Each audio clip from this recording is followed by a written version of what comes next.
আসসালামু আলাইকুম। আশা করি সবাই বেশ ভালো আছেন এবং সুস্থ আছেন। তো দেখতে দেখতে আমরা বিন্যাস সমাবেশের পর্ব 3-এ চলে আসলাম। তো যথারীতি আপনাদের সাথে আমি আছি মোহাম্মদ সাকলাইন কবির, 49তম বিসিএস এর সাধারণ শিক্ষা ক্যাডারের সুপারিশপ্রাপ্ত। তো চলেন আমরা দেখি। টাইপ 1-এ বলছে আমাদের সাধারণ সমাবেশ। তো প্রথমেই বলে রাখি যে সমাবেশটা বিন্যাসের থেকে অনেক বেশি ইজিয়ার এবং এখানে টপিকও অনেক কম। তো আপনাকে প্রথমেই কিন্তু জানতে হবে সমাবেশ বলতে কি বোঝায়, যেটা আমরা আমাদের লেকচারের প্রথম যে পর্বটা সেখানে দেখছিলাম। সমাবেশ মানে বাছাই করা। বাছাই করা বা দল গঠন করা। বাছাই করা বা দল গঠন করা। ঠিক আছে। বাছাই করতে বললে অথবা দল গঠন করতে বললে সেটা হবে উম, সমাবেশ। ঠিক আছে। আর বিন্যাস মানে কি? বিন্যাস মানে সাজানো। তো আমি যদি বলি যে 10 জন লোক থেকে 4 জন লোক নিয়ে কতভাবে কতভাবে বাছাই করা যায়। বাছাই করা যায়। কতভাবে বাছাই করা যায়। ওকে। কতভাবে বাছাই করা যাবে বা বাছাই করা হয়, তাহলে সেটা কত হবে? 10 থেকে 10 জন থেকে আমরা 4 জন এসেছি, তাহলে 10C4। সমাবেশের ইংলিশ কম্বিনেশন, এই কম্বিনেশন থেকে সি, তাহলে 10C4। এখন এই 10C4 এর মানটা আমরা কিভাবে নির্ণয় করব দেখেন। 10C4 এর মানটা নির্ণয় করবো, একদম নিচে চলে যাবে। এই যে নিচে কত 4 আছে না, তাহলে এখানে গুণ হবে 1 থেকে 4 পর্যন্ত, 1 2 3 4। আর এখানে 10 থেকে 4টা সংখ্যা আসবে, 10 9 8 7, এক এক করে কমে 4টা সংখ্যা আসবে। তাহলে এটা যদি আপনি কাটাকাটি করেন, যেটা আসবে সেটাই আমাদের এই ম্যাথের অ্যান্সার।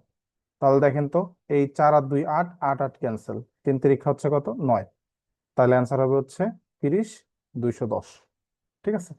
তো এখানে আমরা একটা ফর্মুলা জানলাম যে এন সংখ্যক জিনিস থেকে আর সংখ্যক জিনিস নিয়ে আমি যদি বাছাই করি বা দল গঠন করি, তাহলে সেটা হবে কত?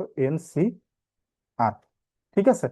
এখন এনসিআর এর একটা ফর্মুলা আছে। এনসিআর এর formula n factorial divided by r factorial into n minus r factorial. আর এনপিআর এর ফর্মুলা কি দেখছিলাম আমরা? NPR NPR equal n factorial divided by n minus r factorial, তাই না? এটা দেখছিলাম। তাহলে আপনাকে যদি বলে 5C2 এর মান কত, এগুলো ডিরেক্টলি এমসিকিউ তে আসতে পারে। 5C2 কত বলেন তো? 5C2 হবে কত? নিচে হবে 2 আছে, তাহলে 1 থেকে 2 পর্যন্ত 1 × 2। আর এখানে কত? 5 থেকে দুইটা সংখ্যা, 5 × 4। তাহলে এখানে 4 5 20, তাহলে কত? 10। তাহলে আপনাকে যদি বলে 15C3, তাহলে এখানে কত হয়ে যাবে? নিচে 1 × 2 × 3, আর উপরে কত? 15 × 14 × 13। তাহলে ক্যালকুলেশন করলে যেটা আসবে সেটাই আনসার। একটা জিনিস মাথায় রাখবেন যে NC0, অর্থাৎ যদি নিচে জিরো থাকে, সি এর নিচে যদি জিরো থাকে, তাহলে সেটা হবে 1। NC0 1 হবে এবং NCN এটা 1 হবে।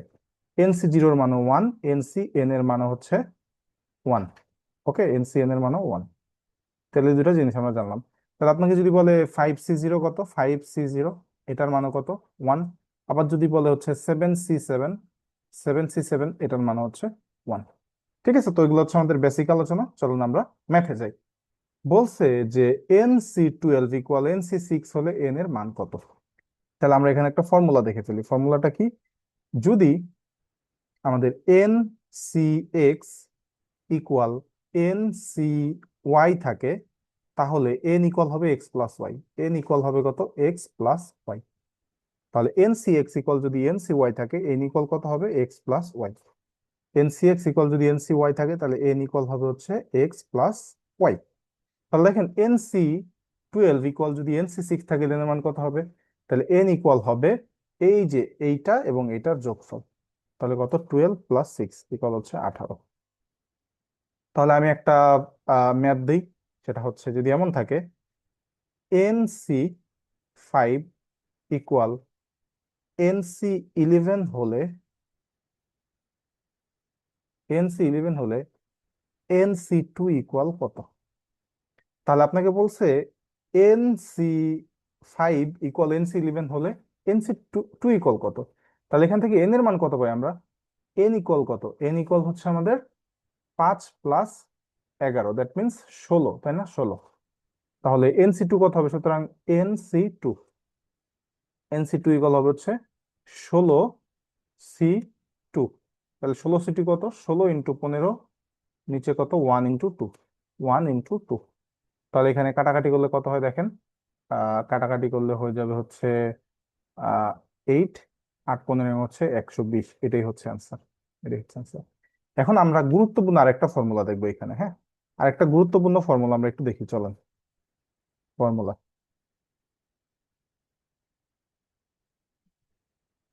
তো ফর্মুলাটা হচ্ছে এমন যে যদি এমন কিছু থাকে আমাদের, মানে NCX ইকুয়াল হচ্ছে NC(n-x), এই জিনিসটা একটু মাথায় রাখবেন। এটাই হচ্ছে আমাদের ফর্মুলা।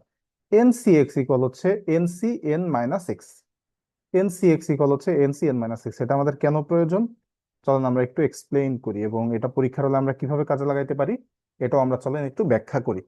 ধরেন আপনার পরীক্ষায় এমন একটা জিনিস চলে আসলো যে কোশ্চেন বলল যে 100C98 এটার মান কত, 100C98। তাহলে দেখেন তো এটার মান যদি আমরা বের করতে যাই তাহলে আমাদের এখানে কত হবে, নিচে হবে 1 থেকে 98, আর উপরে হবে 100 থেকে শুরু করে 98টা সংখ্যা। তাহলে এটা কি অনেক কঠিন একটা ব্যাপার হয়ে দাঁড়াবে না? তাহলে আমরা জানি কি যে 100C98 যেই কথা, 100C 100 - 98, তার মানে কি যে n-x, এখানে কত? n-x, তাই না? n-x, তাহলে কত? 100 - 98 মানে কত? 2। এটাও একই কথা। তাহলে এটা আমরা ক্যালকুলেশন করলে কত হবে? 100 × 99 / 1 × 2। তাহলে দেখেন এটা ক্যালকুলেশন করাটা কিন্তু অনেক বেশি সহজ হয়ে গেল। তাহলে আপনাকে যদি বলে যে 50C 47, তাহলে এটা যেই কথা 50C3ও একই কথা। তাহলে এটা ক্যালকুলেশন করা কি আপনার জন্য সহজ হয়ে গেল না? এই জন্য আমরা এই ফর্মুলাটা ইউজ করি। তো এটা একটু দেখবেন, এখান থেকে কিন্তু পরীক্ষায় অলরেডি প্রশ্ন আসছে, সুতরাং আপনাদের পরীক্ষায় কিন্তু প্রশ্ন আসতে পারে। ওকে, তো এই জিনিসটা একটু কেয়ারফুল থাকবেন। তো এটা গেল আমাদের। এখন চলেন আমরা দেখি পরবর্তীতে কি আছে। খুবই ইম্পর্টেন্ট, খুবই ইম্পর্টেন্ট, এগুলো থেকে রেগুলার প্রশ্ন আসে। বলছে 16 জন লোকের একটি দল হতে 7 জন লোক, তাহলে 16 জন লোকের একটি দল হতে 7 জনকে কতভাবে নির্বাচন করা যায়? নির্বাচন করা, বাছাই করা একই কথা, যাতে নির্দিষ্ট 4 জন লোক সর্বদাই থাকে। ব্যাপারটা এভাবে চিন্তা করেন, মনে করেন যে আহ, সরকারি দল, ধরেন আমি একটু বলি যে এক্স হচ্ছে সরকারি দল, ওয়াই হচ্ছে বিরোধী দল। তাহলে এক্স কে কি ধরলাম আমরা? সরকারি দল বা গভর্নমেন্ট পার্টি, এরা হচ্ছে সরকার গঠন করছে। আর ওয়াই হচ্ছে কি? বিরোধী দল, বিরোধী দল, বিরোধী দল। ঠিক আছে, বিরোধী দল। তাহলে 16 জন লোকের মধ্যে আপনার কয়জন নিতে হবে? 7 জনকে নিতে হবে। 4 জন লোক অবশ্যই থাকবে, যার মধ্যে 4 জন লোক অবশ্যই থাকবে। ওই 4 জন মনে করেন হচ্ছে সরকারি দল, এই 4 জন কি? সরকারি দলের লোক। তাহলে যেহেতু সরকারি দলের লোক, তার মানে 4 জনকে কি অবশ্যই নিতে হবে, তাই না? তাহলে দেখেন 7 জনের মধ্যে 4 জন ফিক্সড, 7 জনের মধ্যে 4 জন ফিক্সড। তাহলে বাকি রইলো কয়জন? বাকি রইলো কয়জন? 3 জন। আবার এই 16 জন থেকেও তো 4 জন চলে গেছে, তাই না? এই 16 জন থেকে তো 7 জন দিতে হবে, 7 জন থেকে আবার 4 জন ফিক্সড। তাহলে 16 জন থেকেও তো 4 জন চলে গেছে, তাহলে থাকে কত? 12 জন। তার মানে দেখেন 4 জন যেহেতু আগেই ফিক্সড হয়ে গেছে, দ্যাট মিনস আপনার মূলত 12 জন থেকে 3 জনকে বাছাই করতে হবে বা নির্বাচন করতে হবে। তাহলে 12 জন থেকে 3 জন আমরা কতভাবে নির্বাচন করতে পারি? 12C3। তাহলে কত? 12 × 11 × 10 ডিভাইডেড বাই কত? 1 × 2 × 3। তাহলে আমরা যদি এখানে কাটাকাটি করি তাহলে কত হয় দেখেন তো। 3 × 2 = 6, 6 × 2 = 12। তাহলে এখানে আমার থাকে কত? 20। 10 × 2 = 20, গুণ 11, 20 × 11 কত? 220, তাই না? এটাই হচ্ছে অ্যান্সার। তারপরটা দেখেন, সিমিলার সেম ম্যাথ কি বলছে, সেম ম্যাথটা একটু অন্যভাবে বলছে যে 16 জন লোকের একটি দল থেকে 7 জনকে কতভাবে নির্বাচন করা যায় যাতে 4 জন লোক কখনোই থাকবে না। আগেরটা ছিল থাকবে, আর এখন হচ্ছে থাকবে না। তাহলে যে মনে করেন এক্স হচ্ছে সরকারি দল, ওয়াই হচ্ছে বিরোধী দল। এখন যেই 4 জনকে নেওয়া যাবে না, ধরেন এই 4 জন হচ্ছে বিরোধী দলের পার্ট, এই 4 জন হচ্ছে বিরোধী দলের পার্ট। তাহলে সরকারি দল তো অবশ্যই বা সরকার তো অবশ্যই চাইবে না এই 4 জন বিরোধী দলের লোকজন এখানে আমাদের আসুক, তাই না? তাহলে এই যে 16 জন লোকের মধ্যে 7 জনকে নির্বাচন করতে হবে, যার মধ্যে 4 জন আমার বাদ অলরেডি। তাহলে নির্বাচন কিন্তু 4 জনকেই করতে হবে, কিন্তু আমার 7 জন বাদ চলে, মানে 4 জন বাদ চলে গেছে। তাহলে 16 জন থেকে আমার 4 জন যদি বাদ দিয়ে আমার থাকে কয়জন, 12 জন, তাই না? তাহলে 12 জন থেকে আমার 7 জন এখানে নির্বাচন করতে হবে। তাহলে 12C7 যেই কথা, 12C5ও কি একই কথা না? তাহলে আমি যদি ক্যালকুলেশন করি, তাহলে নিচে কত, 1 × 2 × 3 × 4 × 5 ডিভাইড বাই কত, 12 × 11 10 9 8। তাহলে দেখেন আমরা যদি কাটাকাটি করি তাহলে কিন্তু খুব সহজ হয়ে যাবে এখানে। এই যে 5 × 2 = 10, এই 10 কাটা, 3 × 4 = 12, এই 12 কাটা। তাহলে এখানে কত থাকে, 9 × 11 = 99 গুণ 8। তাহলে এখানে কত থাকবে, যেটা আসবে ওটাই হচ্ছে আনসার। এখানে আমি ক্যালকুলেশন করে সময় নষ্ট না করি, হ্যাঁ। এখন টাইপ 2-তে আমরা দেখবো হচ্ছে কমিটি গঠন বা দল গঠন সংক্রান্ত। কমিটি গঠন বা দল গঠন সংক্রান্ত, দেখেন খুবই সহজ, মানে বিন্যাসের থেকে অনেক অনেক বেশি সহজ। এখানে বলছে যে 7 জন পুরুষ ও 6 জন মহিলার একটি দল থেকে 5 জনের একটি কমিটি কতভাবে নির্বাচন করা যেতে পারে? সবসময় কমিটিতে অন্তত 3 জন পুরুষ থাকবে। অন্তত 3 জন মানে কি, সর্বনিম্ন 3 জন, সর্বনিম্ন 3 জন পুরুষ থাকবে। তাহলে পুরুষ আছে 7 জন, মহিলা আছে 6 জন। এদের মধ্য থেকে 5 জনের একটি কমিটি গঠন করতে হবে, যেখানে সবসময় অন্তত 3 জন পুরুষ থাকবে। তাহলে চলো আমরা একটু কমিটিটা গঠন করি। এখানে বিভিন্ন কেস হইতে পারে, তাই না? তাহলে পুরুষ আছে কয়জন, পুরুষ পুরুষ আছে হচ্ছে 7 জন, আর মহিলা আছে কয়জন, মহিলা আছে হচ্ছে 6 জন, মহিলা 6 জন। তাহলে দেখেন পুরুষ আছে 7 জন, মহিলা আছে 6 জন, আমরা একটু ক্যালকুলেশন করি। তাহলে আমাদের কত হবে, কয়জনের কমিটি, 5 জনের কমিটি, তাই না? তাহলে সর্বনিম্ন 3 জন পুরুষ থাকবে। তাহলে দেখেন 5 জনের কমিটি, তাহলে 3 জন যদি পুরুষ নেই, মহিলা হবে কয়জন, 5 জনের কমিটি তাহলে কয়জন, 2 জন। তারপরে যদি 4 জন পুরুষ নেই, মহিলা নিতে হবে কয়জন, 1 জন। আচ্ছা, যদি 5 জন পুরুষ নেই, মহিলা নিতে হবে কয়জন, 0 জন। আমি 5 জন পুরুষ কিন্তু নিতে পারবো, কারণ আমাকে এখানে বলছে অন্তত 3 জন থাকবে। এখন সর্বোচ্চ কতজন থাকবে এটা কিন্তু আমাকে বলে দেয় নাই, তার মানে 5 জন আমি নিতে পারবো। আর কি নেওয়া যাবে, নেওয়া যাবে না। কারণ কি, 5 জনেরই হচ্ছে কমিটি, 5 জন ফুলফিল হয়ে গেছে। আমি কি পুরুষ 2 জন নিতে পারবো, মহিলা 3 জন নিতে পারবো? পারবো না, কারণ আমাকে বলছে পুরুষ অন্তত 3 জন থাকতেই হবে কমিটিতে। তাহলে দেখেন তো এই ক্ষেত্রে আমাদের সমাবেশ সংখ্যা কত হয়। তাহলে দেখেন এইখানে হচ্ছে কত, পুরুষ 7 জন থেকে 3 জন নিচ্ছে, তাহলে 7C3, আর মহিলা হচ্ছে 6 জন থেকে 2 জন, তাহলে 6C2। তাহলে দেখেন এইটা এবং এইটা কি একজন আরেকজনের সাথে ডিপেন্ডেন্ট বা নির্ভরশীল, এই জন্য আমরা গুণ দিব। কেন নির্ভরশীল? কারণ পুরুষের সংখ্যার উপরেই কিন্তু মহিলার সংখ্যা নির্ভর করতেছে। পুরুষের সংখ্যা যদি এখানে কমায় দেন, মহিলার সংখ্যা এখানে বেড়ে যাবে। পুরুষের সংখ্যা যদি এখানে বাড়ায় দেন, মহিলার সংখ্যা এখানে কমে যাবে। ঠিক আছে। আবার দেখেন, তাহলে এখানে কত হবে, এখানে হবে হচ্ছে 7C4, 7C4 ইন্টু 6C1। এখানে কত হবে, 7C5 ইন্টু কত, 6C0। ওকে। এখন দেখেন এইখানে আমরা ক্যালকুলেশন করলে কত হয়, এখানে যদি আমরা ক্যালকুলেশন করি তাহলে কত হবে, 7C3 মানে কত, 7C3 মানে হচ্ছে 7 × 6 × 5 ডিভাইডেড বাই হচ্ছে 1 × 2 × 3। তাহলে 3 × 2 = 6, 5 × 7 = 35। তাহলে 35 গুণ হচ্ছে 6C2 মানে হচ্ছে 6 × 5 ডিভাইড বাই 1 × 2, তার মানে 15 × 2 = 30। তাহলে এখানে হচ্ছে আমাদের হবে 15। তাহলে 35 × 15 কত হয়, 35 × 15 কত হয়, আমি একটু ক্যালকুলেটর চাপি, কারণ আমার এখানে সময় নষ্ট করার ইচ্ছা নাই। আপনারা জাস্ট এটাকে হাতে কলমে ক্যালকুলেশন করবেন। কত, 525। তাহলে 35 × 15 কত, 525। আমি এখানে লিখতেছি 525। আচ্ছা, 7C4 এর মানে হচ্ছে 35 গুণ হচ্ছে 6।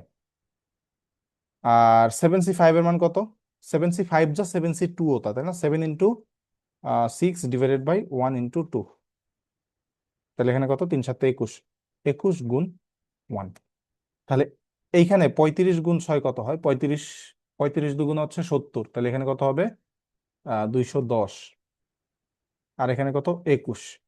তাহলে মোট বিন্যাস, মোট বিন্যাস না মোট সমাবেশ বা মোট নির্বাচন করার উপায় কত হবে, কত হবে বলেন তো? এই তিনটাকে যোগ করে দিব, 525 যোগ 210 যোগ 21, যেটা আসবে সেটাই হচ্ছে অ্যান্সার। ওকে, আশা করি বুঝতে পারছেন। বলছে প্রশ্নপত্রে 2টি গ্রুপের, প্রতিটি গ্রুপে 5টি করে প্রশ্ন আছে। একজন পরীক্ষার্থীকে 6টি করে প্রশ্নের উত্তর দিতে হবে, কিন্তু কোনো গ্রুপ থেকে 4টির বেশি উত্তর দিতে পারবে না। পরীক্ষার্থীকে কত প্রকারে প্রশ্নগুলো বাছাই করতে পারবে? তার মানে দেখেন, দুইটা গ্রুপ আছে, দুইটা গ্রুপে 5টা করে, অর্থাৎ মোট 10টা প্রশ্ন আছে। পরীক্ষার্থীকে কয়টা প্রশ্নের উত্তর দিতে হবে? 6টা প্রশ্নের উত্তর দিতে হবে, কিন্তু কোনো গ্রুপ থেকে 4টার বেশি উত্তর দিতে পারবে না। তাহলে কত প্রকারে বাছাই করতে হবে? তাহলে আমরা ধরি হচ্ছে গ্রুপ 1। গ্রুপ 1, এখানে কয়টা প্রশ্ন আছে? 5টা। আবার গ্রুপ 2তেও কয়টা আছে? 5টা আছে। গ্রুপ 2, এখানেও কয়টা প্রশ্ন আছে? 5টা প্রশ্ন আছে। তাহলে আমরা দেখি, প্রতিটা গ্রুপ থেকে 4টার বেশি উত্তর দেওয়া যাবে না। তাহলে আমি গ্রুপ 1 থেকে যদি 4টা দেই, গ্রুপ 2 থেকে কয়টা দিতে পারবো? 2টা। গ্রুপ 1 থেকে কি 5টা দিতে পারবো? পারবো না, কারণ বলছে 4টার বেশি দেওয়া যাবে না, কিন্তু 4টার কম দিতে পারবো। তাহলে এখান থেকে যদি 3টা দেই, এখান থেকেও দিতে হবে 3টা। এইখান থেকে যদি 2টা দেই, এইখান থেকে দিতে হবে 4টা। আবার এইখান থেকে যদি একটা দেই, তাহলে এখান থেকে দিতে হবে 5টা, যেটা কিন্তু পসিবল না, কারণ একটা গ্রুপ থেকে 4টার বেশি অ্যান্সার করা যাবে না।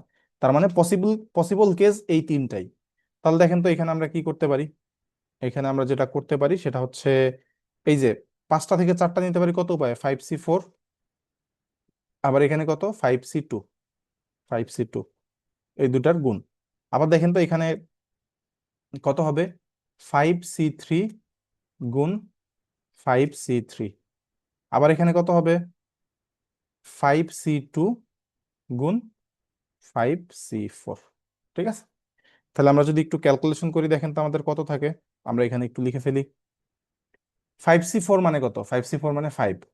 আর 5C2 মানে কত? এখানে হচ্ছে 5C2 মানে কত হবে? 4 5 20, আর ভাগ দাও, তাহলে কত? 10, তাহলে এখানে হচ্ছে 50।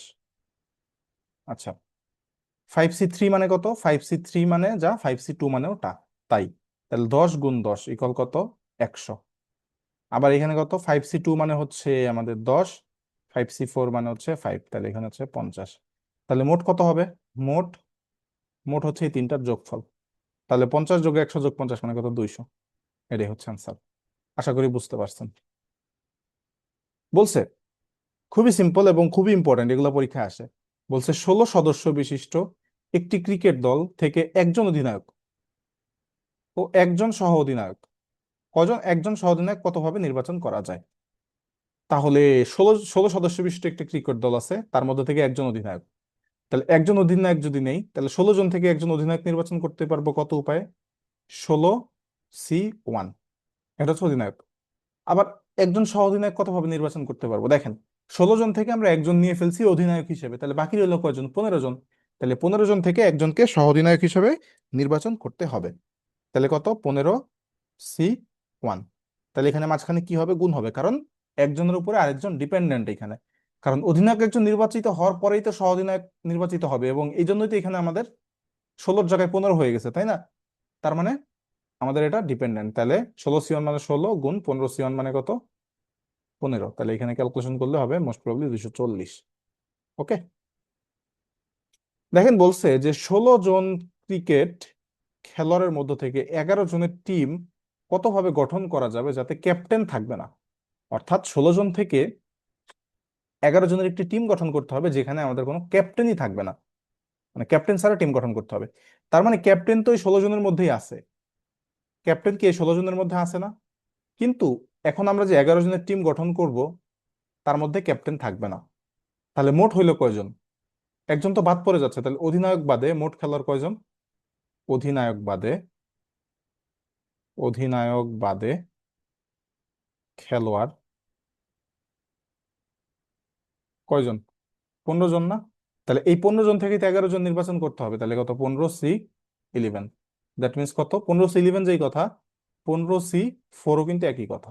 তাহলে ক্যালকুলেশন করেন, 15 × 14 × 13 × 12 ডিভাইডেড বাই 1 × 2 × 3 × 4। তাহলে আমরা যদি এখানে কাটাকাটি করে দিই তাহলে দেখেন আমাদের কাজ সহজ হয়ে যাবে।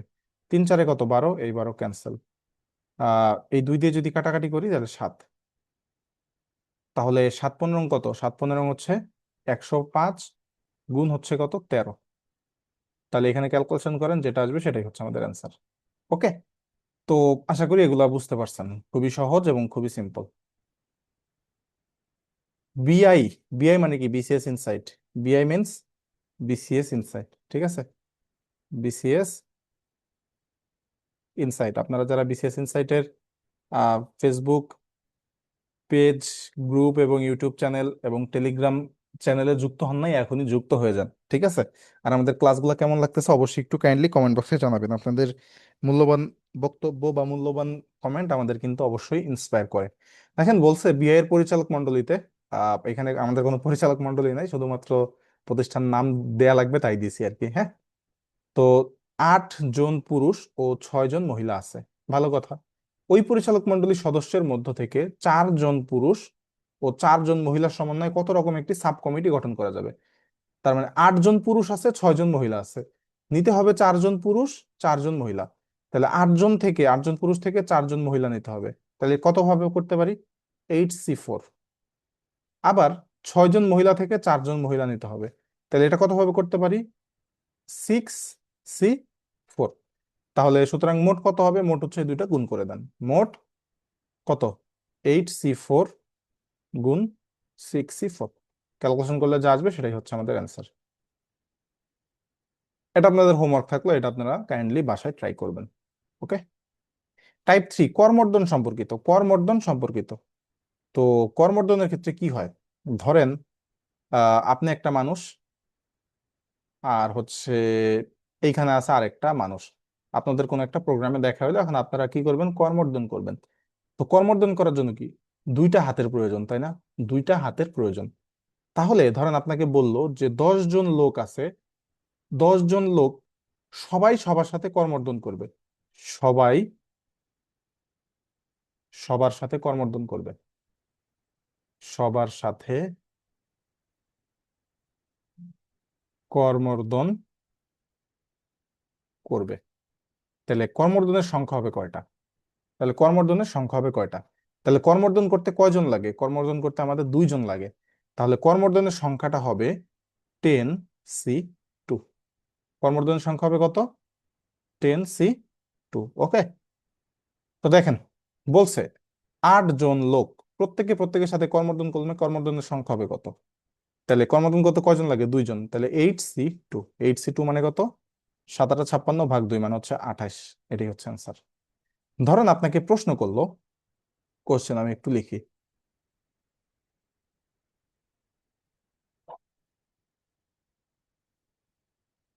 বললো যে একটি ক্রিকেট টুর্নামেন্টে একটি ক্রিকেট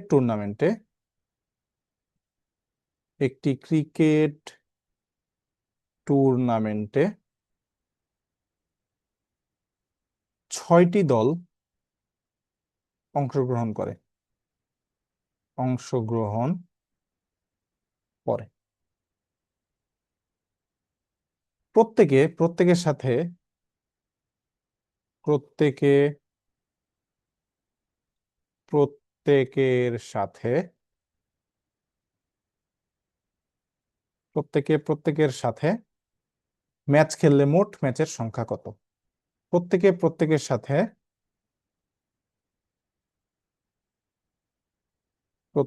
প্রত্যেকের সাথে ম্যাচ খেললে মোট ম্যাচের সংখ্যা কত, মোট ম্যাচের সংখ্যা কত। তাহলে কয়টি দল অংশগ্রহণ করে, 6টি দল অংশগ্রহণ করে। তাহলে 6টি দল অংশগ্রহণ করে, তাহলে 6টি দল সবাই সবার সাথে খেলবে, তার মানে একটা খেলা অনুষ্ঠিত হইতে কয়টা দলের প্রয়োজন হয়, 2টা। তাহলে সবাই যেহেতু সবার সাথে খেলবে, তাহলে মোট ম্যাচের সংখ্যা হবে কত, 6C2। 6C2 মানে কত, 6C2 মানে হচ্ছে 5 6 30, তাহলে 15, 15টি ম্যাচ হবে। তাহলে কয়টি ম্যাচ হবে, 15টি ম্যাচ হবে, খুবই সিম্পল। দেখেন বলছে একটি সভা শেষে প্রত্যেকের সাথে করমর্দন করলো, কর্মর্দনের সংখ্যা যদি 66 হয় তাহলে কতজন লোক সভায় উপস্থিত ছিল। তাহলে আমরা ধরি যে এন সংখ্যক লোক উপস্থিত ছিল। তাহলে এন সংখ্যক লোক কর্মদন করবে কত ভাবে? NC2 উপায়ে। এবং এতে কর্মদনের সংখ্যা হয়েছে কত? 66টা, তাই না? তাহলে NC2 ইকুয়াল হচ্ছে 66। তাহলে এখানে আমরা যদি লিখি এভাবে যে NC2 মানে কত, n × n−1 divided by 1 × 2 equal কত? 66। তাহলে আমরা যদি এখানে ক্যালকুলেশন করি তাহলে কি পাবো? n × n−1 ইকুয়াল হচ্ছে 66 × 2 মানে কত? 132। তাহলে সব এক পাশে নিয়ে এসে মিডল টার্ম করি। n² - n−132 ইকুয়াল হচ্ছে 0। তাহলে আমরা যদি এখানে মিডল টার্ম করি তাহলে কত হবে? n² মাইনাস 12 × 11 কত হয়? 12 × 11 হচ্ছে 132, তাই না? 12 × 11 হচ্ছে 132। তাহলে -12n plus 11n minus 132 equal হচ্ছে 0। তাহলে আমরা যদি এখান থেকে n কমন নিই তাহলে n−12 প্লাস 11 কমন নিলে n - আবার 12 ইকুয়াল হচ্ছে 0। তাহলে এখান থেকে আমরা লিখতে পারবো n−12 × n+11 ইকুয়াল হচ্ছে 0। তাহলে এখান থেকে পাবো n ইকুয়াল হচ্ছে 12। তার মানে আমরা যদি 10 জন লোক যদি থাকে তাহলে মোট কর্মদিনের সংখ্যা হবে হচ্ছে 66। তো এখানে আপনাদের একটা আমি চুরি বিদ্যা শিখাই দিই, বা চুরি বিদ্যা না, এটা এটা হচ্ছে অপশন টেস্ট। হ্যাঁ, ধরেন আপনার তো প্রশ্ন অপশন থাকবে, যে অপশনে মনে করেন হচ্ছে 11, বি হচ্ছে 12, সি হচ্ছে 13, ডি হচ্ছে 10। হ্যাঁ, তাহলে আপনি এটাকে কি করবেন? অপশন টেস্ট করবেন। অপশন টেস্ট করলে দেখবেন এটা ইজিলি হয়ে যাবে, আপনার এত কাহিনী করতে হবে না। অপশন টেস্টের অনুযায়ী আগাবেন। অপশন টেস্ট মানে কি, যে আপনি ওই 11C2 টু দিয়ে দেখবেন 66 আসে কিনা, অথবা 12C2 দিয়ে দেখবেন যে 66 আসে কিনা। তাহলে 11C2 যদি দেই তাহলে 11C2 মানে কত? 11 × 10 ডিভাইডেড বাই 1 × 2, তাহলে এখানে হয়ে যাবে 55। আপনি যদি 12C2 দেন তাহলে 12C2 ইকুয়াল কত হয়ে যাবে? এখানে হয়ে যাবে 66। তার মানে বি নাম্বারটা হচ্ছে অ্যান্সার। তো এই টাইপের ম্যাথ আসলে আপনি ডিরেক্টলি অপশন টেস্টে চলে যাবেন। ঠিক আছে, এটা আমাদের লাস্ট টাইপ, জ্যামিতিক চিত্র অঙ্কন। এটা খুবই সিম্পল, খুবই সহজ। দেখেন বলছে যে কোনো 3টি বিন্দু সমরেখ নয়, এরূপ 12টি বিন্দু দ্বারা কতটি সরল রেখা গঠন করা যাবে? আচ্ছা, সরল রেখা গঠনের জন্য আমার কয়টা বিন্দু লাগে দেখেন তো। সরল রেখা গঠনের জন্য আমার কয়টা বিন্দু লাগে? মনে করেন এই একটা রেখা, এই একটা বিন্দু, একটা বিন্দু। তাহলে সরল রেখা গঠনের জন্য আমার মূলত কয়টা বিন্দু লাগবে? দুইটা বিন্দু লাগবে না? এই দুইটা বিন্দু তো লাগতেছে। তাহলে এই যে 12টি বিন্দু থেকে আমি সরল রেখা গঠনের জন্য কয়টা করে বিন্দু নেব? দুইটা করে বিন্দু নেব। তাহলে টোটাল কতটি সরল রেখা গঠন হবে? তাহলে 12C2। তাহলে 12C2 মানে কত? 66। তাহলে আমাদের কত হবে? 66টা সরলরেখা আমরা গঠন করতে পারবো। এখন ধরেন আপনাকে বললো 4টা বিন্দু আছে। ঠিক আছে, ধরেন 4টা বিন্দু আছে। তাহলে আমাদের, আচ্ছা একটু ইরেজ করি এটা। ধরেন আপনাকে বললো কয়টা বিন্দু আছে? 4টা বিন্দু আছে। মনে করেন একটা, দুইটা, তিনটা, 4টা। তাহলে 4টা বিন্দু নিয়ে আপনি কয়টা সরলরেখা গঠন করতে পারবেন? কত? n সংখ্যক বিন্দু থেকে সরলরেখা গঠন করা যাবে কত উপায়ে? NC2 উপায়। ঠিক আছে, তাহলে দেখেন এই যে 4টা বিন্দু দেখেন, তাহলে দেখেন তো কয়টা আমাদের, কয়টা হওয়ার কথা? 4টা বিন্দু থেকে 4C2, তাই না? 4C2 অর্থাৎ 3 4 12, তাহলে 6টা হওয়ার কথা। 6টা গঠন করার কথা। তাহলে দেখি তো 6টা হয় কিনা দেখেন। 6টা হয় কিনা দেখেন একটু। তাহলে এই যে একটা, দুইটা, তিনটা, 4টা, 5টা, এই যে 6টা। তাহলে দেখেন তো এর থেকে বেশি কি আর হওয়া পসিবল? এর থেকে বেশি কিন্তু আর হওয়া পসিবল না। এখন যদি আপনাকে বলে যে কর্ণ সংখ্যা কত, তাহলে কর্ণ সংখ্যা কত? কর্ণ সংখ্যা, কর্ণ সংখ্যা। তাহলে দেখেন তো এখানে আমাদের কর্ণ সংখ্যা কয়টা? এই যে একটা, আর এই হচ্ছে আরেকটা। কয়টা? দুইটা। কর্ণ সংখ্যা হচ্ছে দুইটা। তাহলে 6 থেকে কত বিয়োগ করলে আমরা 2 পাবো? তাহলে 6 থেকে 4 বিয়োগ করলে আমরা কত পাবো? 2 পাবো, তাই না? 6 থেকে 4 বিয়োগ করলে আমরা 2 পাবো। তাহলে আমরা কি বলতে পারি না যে কর্ণ সংখ্যা হবে, আমাদের কয়টা বিন্দু ছিল? 4টা বিন্দু। তাহলে 4C2 মাইনাস হচ্ছে 4। তাহলে আমরা কি বলতে পারি? কর্ণ সংখ্যা হচ্ছে NC2 মাইনাস হচ্ছে, যখন 4টা বিন্দু দিয়েছিলাম তখন এখানে কত বিয়োগ দিছি? 4 বিয়োগ দিছি। তাহলে যখন n সংখ্যক বিন্দু নেব তখন এখানে কত বিয়োগ দিব? n বিয়োগ দিব। ঠিক আছে, তাহলে এখন দেখেন যে আমরা পরবর্তী ম্যাথটা দেখি, যে পরবর্তী ম্যাথ না, এটা আগে দেখি। যে 12 বাহু বিশিষ্ট একটি সমতল বহুভুজের কৌণিক বিন্দুর সংযোগ রেখা দ্বারা কতগুলো, প্রথমে বলছে ত্রিভুজ গঠন করা যাবে। কি গঠন করা যাবে? ত্রিভুজ গঠন করা যাবে। ত্রিভুজ গঠন করা যাবে, তার মানে 12টা বিন্দু আছে, 12টা বিন্দু থেকে ত্রিভুজ গঠন করতে কয়টা বিন্দু লাগবে? 3টা বিন্দু। তাহলে মোট ত্রিভুজ গঠন করা যাবে কত উপায়? 12C3 উপায়। 12C3 মানে কত? 12 × 11 × 10 /1 × 2 × 3। তাহলে 3 × 2 = 6, 6 × 2 = 12। তাহলে এখানে কত হবে? 220 হয়ে যাবে। 220। ঠিক আছে, তাহলে এটা হচ্ছে আমাদের কত? 1 নম্বর। আবার দেখেন 2 নম্বর বলছে কতগুলা সরল রেখা টানা যাবে। তাহলে 12টা থেকে 2টা করে নিয়ে সরল রেখা টানা যাবে, কত হবে? 12C2। তাহলে কত? 66 উপায়। 3 নম্বরে বলছে কতটি কর্ণ টানা যাবে। তাহলে কতটি কর্ণ? তাহলে প্রথমে কি সরল রেখা 12C2, আর যেহেতু কর্ণের কথা বলছে তাই এই 12C2 থেকে কত? 12 বাদ যাবে, তাহলে হয়ে যাবে কত? 54। ওকে, আশা করি বুঝাইতে পারছি। এখন দেখেন এই যে এটা আমাকে কি বলছে, এটা একটু ভালো মতো দেখবেন, এটা কিন্তু 46-এর রিটেনেও আসছিল, খুবই ইম্পর্টেন্ট এবং খুবই সহজ একটা ম্যাথ। বলছে 7টি সরল রেখার দৈর্ঘ্য যথাক্রমে দেয়া আছে 1 2 3 4 5 6 7, এটা ইন্টারমিডিয়েটের একটা ম্যাথ। তাহলে কতগুলো চতুর্ভুজ গঠন করা যাবে? তাহলে দেখেন 7টা সরল রেখা আছে, তাহলে চতুর্ভুজ গঠনের জন্য কয়টা রেখা লাগবে? 4টা। তাহলে চতুর্ভুজ গঠন করা যাবে কত উপায়? 7C4 ইকুয়াল হচ্ছে কত? 35 উপায়। 35 উপায়। কিন্তু এখানে একটা কিন্তু আছে। কিন্তুটা কি? আমরা জানি কি, আমরা জানি চতুর্ভুজের চতুর্ভুজের 3 বাহুর সমষ্টি তার চতুর্থ বাহু থেকে বড় হবে। চতুর্ভুজের চতুর্ভুজের যে কোনো 3 বাহুর সমষ্টি, চতুর্ভুজের যে কোনো 3 বাহুর সমষ্টি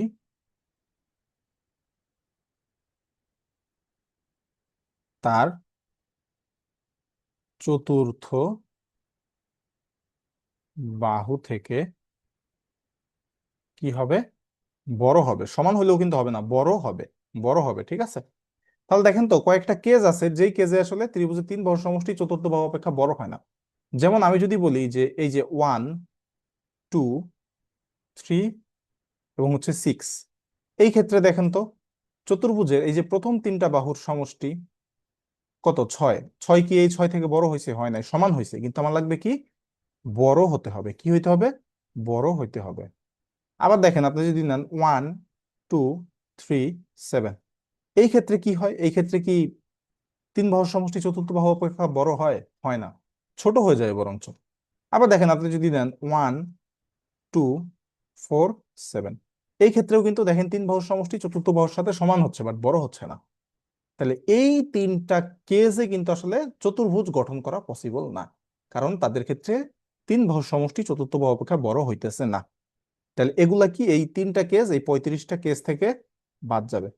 তাহলে মোট বিন্যাস সংখ্যা কত হবে? মোট বিন্যাস, সরি মোট বিন্যাস না, বারবার বিন্যাস চলে যাচ্ছে। মোট সমাবেশ, তাই না? মোট সমাবেশ, মোট সমাবেশ ইকুয়াল কত? 35 মাইনাস এই 3টা কেস বাদ যাবে, কত? 32। 32, এত উপায়। তো এটাই ছিল হচ্ছে আমাদের সমাবেশের ক্লাস। আশা করি এরপর থেকে সমাবেশ নিয়ে আর কোনো ধরনের কোনো প্রবলেম ফেস করবেন না। আপনারা কাইন্ডলি হচ্ছে আমাদের যে 4টা গ্রুপ আছে, Facebook page, Facebook group, Telegram group এবং হচ্ছে আমাদের ওটাকে কি বলে, ইউটিউব চ্যানেল, এই 4টা প্ল্যাটফর্মে অ্যাড হয়ে যাবেন। এবং এরপরে কোন ক্লাস চান সেটাও জানাবেন, এবং আজকের ক্লাসটা কেমন লাগলো সেটাও একটু কাইন্ডলি কমেন্ট বক্সে জানাবেন। সো আজকের ক্লাস এ পর্যন্তই। আপনারা সবাই ভালো থাকুন, সুস্থ থাকুন। আপনাদের সাথে পরবর্তী কোনো একটা ক্লাসে দেখা হবে। আল্লাহ হাফেজ।